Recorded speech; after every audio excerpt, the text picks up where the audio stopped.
What's up? It's your boy Heaven Hollywood back on the IE network, and this is Industry Stories, and let's get to it.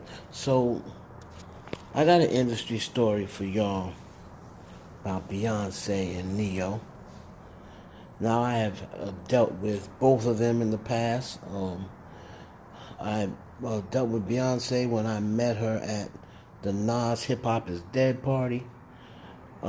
We were filming the party and we were in VIP, and it was Beyonce, Khalees, Nas. This is when Nas was with Khalees and Jay-Z.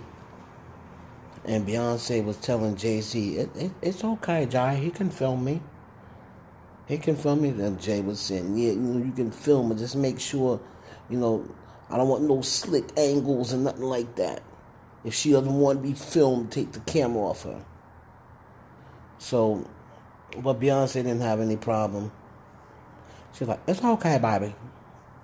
So, that's the only time I met Beyonce. The other time I met her was, we was in the same room, but I didn't have a conversation or anything with her.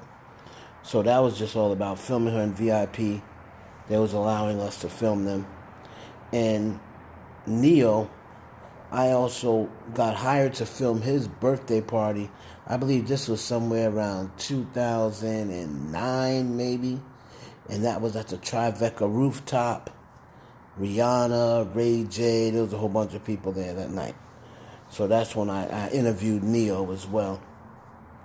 So I've had, a slight dealing with both. But this industry story is about the feud, the feud, I guess we can say, between Neyo and Beyonce. Now, if you remember, 2006, Beyonce put out the album B-Day. I think it was called B-Day. And one of her biggest hits ever was a song called Irreplaceable.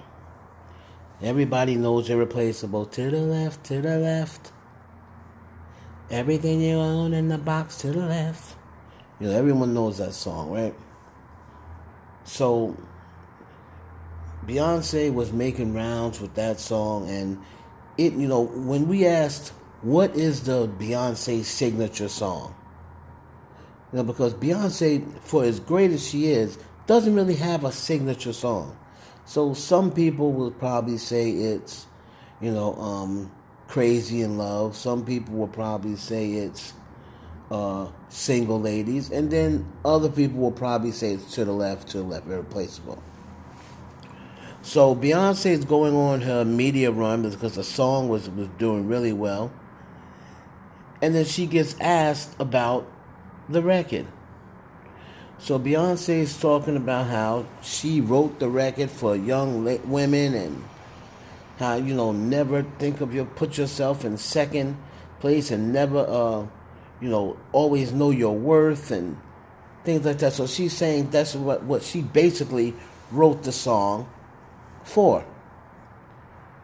So now Neyo, who actually wrote and produced the song, hears this. So Neyo starts going around to the radio shows. When his album was coming out, he was doing radio promotion, and he goes on the Big Boy neighborhood show, and then they ask him about, did you write Irreplaceable? Because Beyonce is saying she wrote it. So who wrote this song? Neyo's saying, I wrote and produced the song, lyric by every lyric. I wrote every lyric to the song. Now, she took the song and made it her own, but every lyric to that song I wrote. Said I just wrote it from a man's perspective. So of course, boy was girl. And everything that I was saying girl, she just changed it to boy. So Big Boy says, well, that's not what she says. She said she wrote this song. So he puts the song on, and Neyo starts singing the song. Word for word. Now, of course, that wouldn't mean anything, because I can sing it word for word now, and I didn't write it. But Neyo was just letting them know that I wrote and produced the song, she has publishing credits on the song because there's a couple of ad libs or something that she changed. So when you do that, you can get some sort of songwriting credit if you change anything, like I always try to tell you guys. So she may have threw in a couple of ad libs, whatever, but all of those lyrics were written by Neyo. So then Neyo goes and puts out the YouTube video of him, his reference track, singing it for Beyonce. And that made Beyonce and her camp furious that Neyo did that. Now, there was also a rumor going around back then that Neyo was suing Beyonce for royalties because it was saying how Beyonce had upped the percentage that she was getting. You know, when she really didn't write anything to the song, she may have changed an ad lib or two, and they were saying that Beyonce was getting royalties close to Neyo, and she didn't write the song. So there was a rumor going around that Neyo was going to sue Beyonce, and on top of that, she then gave him an agreement that she would do a song for his album. And she reneged, allegedly, on that promise to Neyo. But when approached about it, Neyo said he's not suing Beyonce. And, you know, Neyo could be real cool. He didn't want to, rock the boat anymore. Rock the boat, don't rock the boat. Neyo, rock the boat, don't tip the boat over, rock the boat. So he didn't want to rock the boat. So now, from what I hear, Jay-Z, who had Neyo signed to Def Jam South, called up Neyo and basically threatened him, allegedly. Keep my wife's name, stop talking about, the publishing and making it seem like she's stealing, and that's not how it went down, and blah blah blah. But actually, in reality, this is not the first time that Beyonce was accused of something like this. She got accused of it by Carrie Hilson. She got accused of it by Sia. She got accused of it by Alanis Morissette, and she got accused of it by Toni Braxton. So this is not the first time.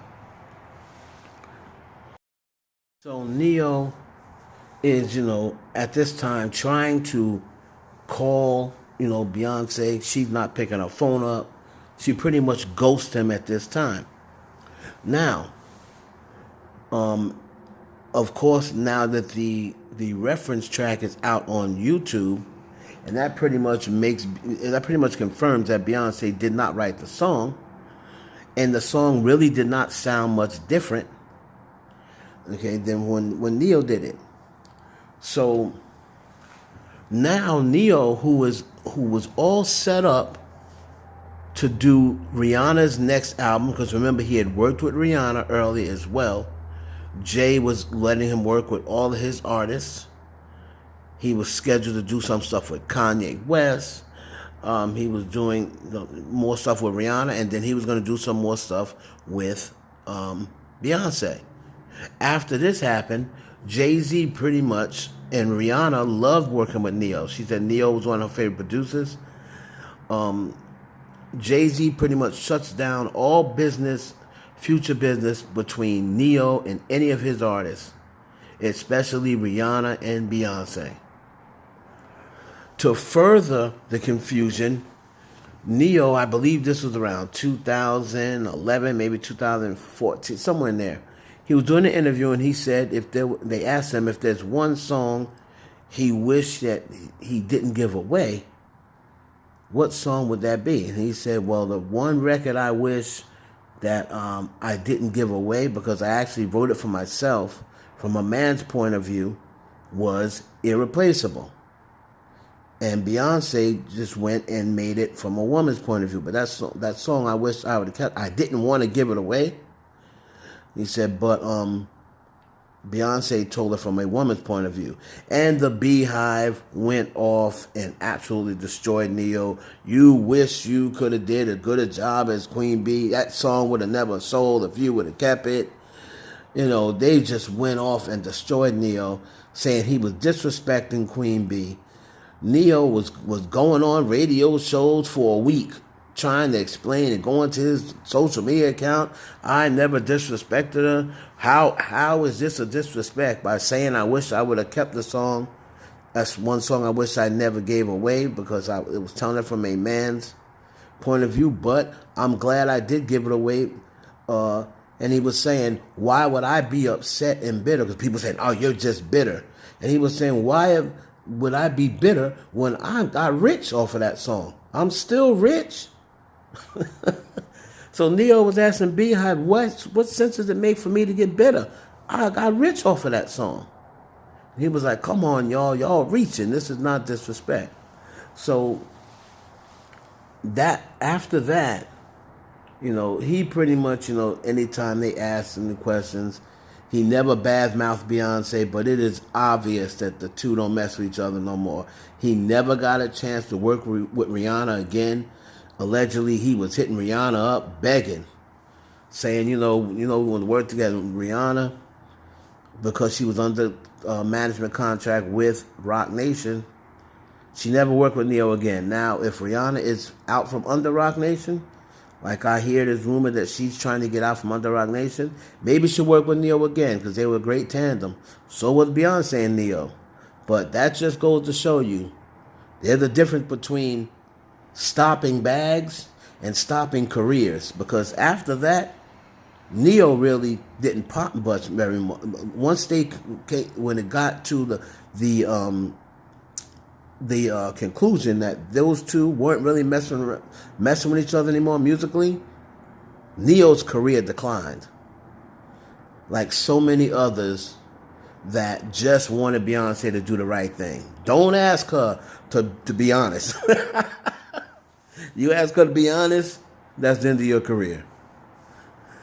Oh man, it's your boy Heaven Hollywood for the IE Network, and this has been Industry Stories.